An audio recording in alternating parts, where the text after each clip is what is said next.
అమర్ బాగి రాథోడ్ పరిగెత్తుకుంటూ అక్కడికి రావటంతో, "ఈ పాప నా కూతురు కాదు కదా! ఎందుకు అమరేంద్ర నన్ను మోసం చేస్తున్నావు?" అని రణవీర్ నిలదీస్తూ ఉంటాడు. "అవును, ఈ పాప నీ కూతురు కాదు" అని అమర్ చెప్పగానే, "చెప్పు అయితే ఎందుకు ఇలా నన్ను మోసం చేయటానికి వేరొక పాపని తీసుకువచ్చావు?" అని రణవీర్ అరుస్తూ ఉంటాడు. "చిన్న మిస్‌కమ్యూనికేషన్ జరిగింది. ఈ పాప మీ పాప కాదని ఇప్పుడే నాకు తెలిసింది. మీ పాప తర్వాత వస్తుంది" అని అమర్ అంటే, "లేదు, నువ్వు నాపై కుట్ర చేయటానికే ఇలా చేస్తున్నావు. అసలు నా పాపెక్కడా?" అని రణవీర్ అరుస్తూ ఉంటాడు. "నీ పాపని తర్వాత ఇస్తానని చెప్తున్నాను కదా! ఈ పాప అయితే మీ పాప కాదు. అయితే ఈ పాప నీ కూతురే అనుకొని నిన్ను చూడటానికి, ఈ పాపను చూడడానికి నీ వైఫ్ వచ్చింది కదా! తినే కదా నీ వైఫ్" అని అమర్ బుర్కాలో ఉన్న మనోహర్‌ని చూపిస్తూ నిలదీస్తూ ఉంటాడు. దాంతో మనోహరి, రణవీర్ టెన్షన్ పడుతూ ఉంటారు. "కాదు, తను నా వైఫ్ కాదు" అని రణవీర్ చెప్తాడు. "మరి నీ వైఫ్ కాకపోతే ఇప్పుడు ఇక్కడికి ఎందుకు వచ్చింది? తనెవరో నేను తెలుసుకోవాలి. తన ముఖం నేను చూడాలి" అని అమర్ అంటాడు. "ఏం మాట్లాడుతున్నావు అమరేంద్ర?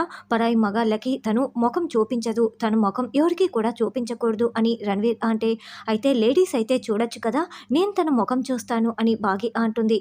"తను ఎవరికీ కూడా చూపించదు" అని రణవీర్ అంటే, ఎందుకు చూపించదు? తన గురించి మేము తెలుసుకోవాలి. తను నీ వైఫే కదా!" అని అమర్ అంటాడు. "అవును, నా వైఫే. అయితే ముఖం చూపించాల్సిన అవసరం ఏముంది?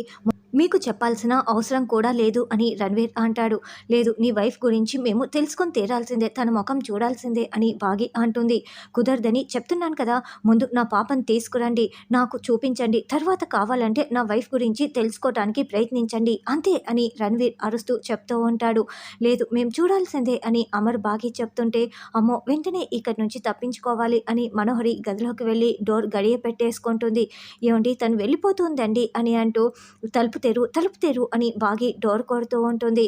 "భాగి గారు, ఇదేమైనా మీకు మర్యాద పూర్వకంగా ఉందా? మా ఇంటికి వచ్చి డోర్ తెరవండి, ఆ ముఖం చూపించండి అని ఇలా ఇబ్బంది పెడుతున్నారు" అని రణవీర్ అరుస్తూ ఉంటాడు. మనోహరి ఆ గదిలోకి వెళ్ళి అక్కడ బయటికి వెళ్ళే డోర్ ఉండటంతో అక్కడి నుంచి పారిపోతుంది. "నేను మీ ఇంటికి వచ్చి మీ ఆడవాళ్ళ విషయంలో ఇలాగే ప్రవర్తిస్తే మీరు ఊరుకుంటారా?" అని రణవీర్ నిలదీస్తూ ఉండటంతో, "చూడు రణవీర్, ముందు నీ వైఫ్ ఎవరో నాకు తెలియాలి. మీరు నా దగ్గర దాస్తున్న విషయం ఏంటో నాకు తెలిసిన తర్వాతే నీ పాపని నేను నీకు అప్పజెప్తాను. నువ్వు మర్యాదగా విషయం చెప్పావా సరే, లేకపోతే నా స్టైల్‌లో నేను తెలుసుకుంటాను. పదండి బాగి, వెళ్దాం" అని అమర్ రణవీర్‌కి వార్నింగ్ ఇచ్చి బయలుదేరి వెళ్తారు. మనోహర్ చెప్పింది నిజమే లాయరు. తనెవరో తెలుసుకోటానికి అమర్ బాగి ఆడిన నాటకం ఇదంతా కూడా అని రణవీర్ చెప్తాడు. "సార్, నేనేమైనా తప్పు చేశానా? అందుకే ఆంటీ ముఖం చూపించలేకపోయానా?" అని సిరి అడగటంతో, "లేదమ్మా, నువ్వు చాలా బాగా చేశావు. తనే తప్పించుకుంది. ఇంకోసారి ఖచ్చితంగా దొరుకుతుందిలే" అని అమర్ చెప్తాడు. "అవునండి, కాస్త ఉండి ఉంటే దొరికిపోయి ఉండేది. కానీ దొరకలేదు కదా" అని బాగి బాధపడుతూ ఉంటే, "ఎప్పటికైనా దొరికిపోవాల్సిందేలే మిస్సమ్మ, బాధపడకు" అని రాథోడ్ చెప్తాడు. అలా బాగి వాళ్ళు కారు ఎక్కి బయలుదేరుతూ ఉంటే, చాట్ నుంచి ఇదంతా చూస్తున్న మనోహరి, "నువ్వు నన్ను ఎప్పటికీ కూడా పట్టుకోలేవు బాగి" అని అనుకుంటూ చాలా సంతోషంగా వెళ్ళిపోతుంది. పాపని ఆశ్రమంలో వదిలేసి బాగి కారు దగ్గరికి వస్తుంది. "ఏవండీ, సారీ అండి, ఇలా జరుగుతుందని నాకు తెలీదు. నేను చెప్పడం వల్లే కదా మీరు ఈ స్టెప్ తీసుకొని ఇంత ప్రాబ్లం ఫేస్ చేశారు" అని బాగి చెప్తుంది. "ఇందులో నీ తప్పేమీ లేదు బాగి. మనం ఈ స్టెప్ తీసుకోవటం వల్లే కదా రణవీర్ గురించి డీప్‌గా తెలుసుకునే ఛాన్సెస్ వస్తున్నాయి. మంచి పనే చేశాం బాగి" అని అమర్ అంటాడు. "రణవీర్ గురించి ఇప్పుడు మనకు చాలా విషయాలు తెలిసాయి. ముందు ఆ బుర్కాలో వచ్చిన ఆవిడ ఎవరో తెలీదని చెప్పాడు. తర్వాత నా భార్యే అని ఒప్పుకున్నాడు. తన పాప గురించి తెలుసుకోవటానికి ఈ పాపని ఎంతగా నిలదీశారో నువ్వు కూడా చూసావు కదా బాగి" అని అమర్ అంటాడు. "అవునండి, కనీసం తండ్రి ప్రేమ కాస్త కూడా కనిపించట్లేదు" అని బాగి అంటే, "రణవీర్ ఏమో ఆస్తి కోసమే పాప కావాలనుకుంటున్నారు. కానీ భార్య ఏమో తన మూమెంట్ ఏంటో మనకు ఇంకా తెలీదు. అయినా ఈ అన్ని విషయాలలో రణవీర్ కొంత లాజిక్ మిస్ అయిపోయాడు. ఆల్రెడీ అంజుని కోర్టులో తన కూతురుగా సబ్మిట్ చేశాడు. ఇప్పుడు మళ్ళీ సిరి పాపను చూసేసి తన కూతురే అని మనం చెప్పగానే వెనుక ముందు ఆలోచించకుండా ఈ పాపను తీసుకొని మళ్ళీ కోర్టుకు వెళ్ళాలనుకున్నాడు. కేవలం ఆస్తి కోసం మాత్రమే ఇలా చేస్తున్నాడు" అని అమర్ అంటే, "అవునండి, అసలు పాపని ఏం చేస్తారో ఊహించుకుంటేనే నాకు చాలా భయమేస్తోంది" అని బాగి అంటుంది. "సార్, ఈ అన్ని విషయాల కారణంగా మనం చాలా జాగ్రత్తగా ఉండాలి సార్" అని రాథోడ్ అంటే, "అవును, సరే, అలాగే పదండి రాథోడ్, వెళ్దాం" అని వాళ్ళు బయలుదేరి వెళ్తారు.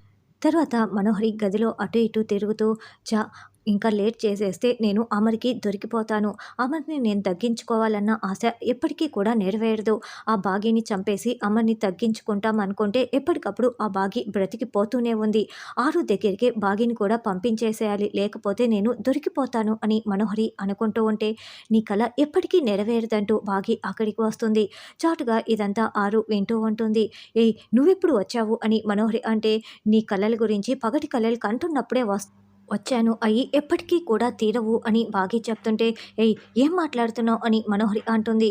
చూడు, నువ్వు ఎలాంటి దానివో ఏమేం చేశావో నాకు అన్నీ తెలీదనుకుంటున్నావా? అయినా నీలాంటి వాళ్ళు దుర్బుద్ధితో చేసేది ఏది కూడా జరగదు అని బాగీ అంటే, ఏయ్! నా గురించి నువ్వెవరే మాట్లాడడానికి అని మనోహరి అంటుంది. నేను నీలాంటి వాళ్ళ గురించి చెప్తున్నాను. కొంతమంది చేసిన పని వల్ల ఒకరి జీవితంలో ఒంటరైపోయారు. ఇంకొకరి జీవితం అర్ధాంతరంగా ముగిసిపోయింది. సరేలే, దాంతో నువ్వు సరిపెట్టుకున్నావా? లేదు, సొంతం చేసుకోవాలనుకున్నావు. కానీ ఆ దేవుడు ఆ స్థానాన్ని మరొకరికి ఇస్తే అది కూడా ఓర్చుకోలేక నువ్వు కుట్రలు చేస్తూ మరీ క్రూరత్వంగా మారిపోయావు అని చెప్తూ ఉంటే, ఏయ్! ఏంటి ఇండైరెక్ట్‌గా నా గురించి మాట్లాడుతున్నావా అని మనోహరి అంటుంది. సరే, నేను ఇండైరెక్ట్‌గా మాట్లాడినా నీ గురించే అని నీకు డైరెక్ట్‌గానే అర్థమైపోయింది కదా అని బాగి అంటే, ఏయ్! అంటూ మనోహరి అరుస్తూ ఉంటుంది. ఇష్యూ ఆగు అంటూ బాగి కూడా వేలు చూపిస్తూ, చూడు, ఇప్పటికైనా బుద్ధి తెచ్చుకొని మర్యాదగా ఉండు. లేకుంటే ఆ దేవుడు ఖచ్చితంగా శిక్షిస్తాడు. నిన్ను ఈ ఇంట్లో నుండి గెంటేయటం నాకు చిటికెలో పని. కానీ మనుషుల్ని శిక్షించడంలో వచ్చే గొప్పతనం కన్నా మార్చడంలో వచ్చే గొప్పతనమే చాలా మంచిది అని ఆయన చెప్పిన మాటలు గుర్తుకు వచ్చి నేను ఊరికే ఉంటున్నాను. కాబట్టి నేను మార్చడానికి ప్రయత్నిస్తున్నాను. Mind it. ఇప్పటికైనా బుద్ధిగా మసలుకో అని బాగి వార్నింగ్ ఇచ్చి వెళ్తుంది. అయినా నేను ఎప్పటికీ మారను. నేను అనుకున్నదే చేస్తాను అని మనోహరి అనుకుంటూ ఉంటుంది. బాగి అటుగా వెళ్తుంటే బాగి అని పిలవటంతో, ఏంటి నువ్వు మనోహరికి ఏదో వార్నింగ్ ఇస్తున్నట్లున్నావే అని ఆరు అంటుంది. అవునక్క, తనకి బుద్ధి చెప్పడం క్షణంలో పని. కానీ అలా చేస్తే తనకు నాకు తేడా ఏముంటుందని ఆగిపోతున్నాను. మంచిగా చెప్పాలని చూస్తుంటే తను వినటం లేదు. నేను మంచిగా ఉన్నంత సేపే. లేకుంటే నేను ఏమైనా చేయగలను అని బాగి చెప్తుంది. ఒళ్ళు దగ్గర పెట్టుకోమని వార్నింగ్ ఇచ్చి వచ్చాను అని బాగి అంటే, మరి అంత డైరెక్ట్‌గా చెప్పకు బాగి. తను చాలా డేంజర్ అని ఆరు అంటుంది. సరే అక్క, అది నేను చూసుకుంటానులే. ఈ సమయంలో నువ్వేంటక్క ఇక్కడ అని బాగి అడగటంతో, ఏమీ తోచలేదు. అందుకే నీతో మాట్లాడదామని వచ్చానని ఆరు అంటుంది. తర్వాత అమర్ ఆఫీసర్‌తో మాట్లాడుతూ ఉంటారు. కొంతమంది తీవ్రవాదులు సిటీలో అడుగు పెట్టారని తెలిసింది. దీనికి ఆపరేషన్ దివాళీ అన్న పేరు పెట్టాము. ఇంతకుముందు వరుస బ్లాస్టులు జరిపినట్లే ఇప్పుడు కూడా వాళ్ళు ప్లాన్ చేస్తున్నారంట. కుదిరితే వాళ్ళని ప్రాణాలతో పట్టుకో, లేదంటే చంపేసేయ్ అమరీంద్ర. నీ టీమ్‌తో బయలుదేరు అని ఆఫీసర్ చెప్పడంతో, అలాగే నేను చూసుకుంటా అని అమర్ అంటాడు. తర్వాత కొంతమంది తీవ్రవాదులు ఒకతని దగ్గరికి రాగానే థర్డ్ ఫ్లోర్ అని చెప్పడంతో, బాంబులు మొత్తం ఉన్న పెట్టెల్ని మొత్తం కూడా మోసుకొని ఆ ఫ్లోర్‌లో పెట్టేసుకుంటారు. అదే ఫ్లోర్‌లో రామ్మూర్తి వాళ్ళు కూడా అపార్ట్మెంట్‌లో ఉంటూ ఉంటారు. "ఏయ్ మంగళ, అమ్మాయి పిల్లలు వచ్చే సమయమైంది. వంటలు పూర్తయిపోయాయా?" అంటూ రామ్మూర్తి మంగళని తొందర పెడుతూ ఉంటే, "ఏయ్ నోరు మూసుకుంటావా అయ్యా? ఒక్కదాన్నే చేయాలి కదా! చేస్తున్నాను కదా! అంత తొందర ఎందుకు?" అని మంగళ అరుస్తూ ఉంటుంది. అప్పుడే బాగి పిల్లలు కారు దిగి అక్కడికి వస్తూ ఉంటారు. ఇక రేపటి ఎపిసోడ్‌లో బాగి పిల్లలు అందరూ తీవ్రవాదుల చేతులకి దొరకటంతో అమర్ కాపాడడానికి పరుగులు పెడుతూ వస్తూ ఉంటాడు.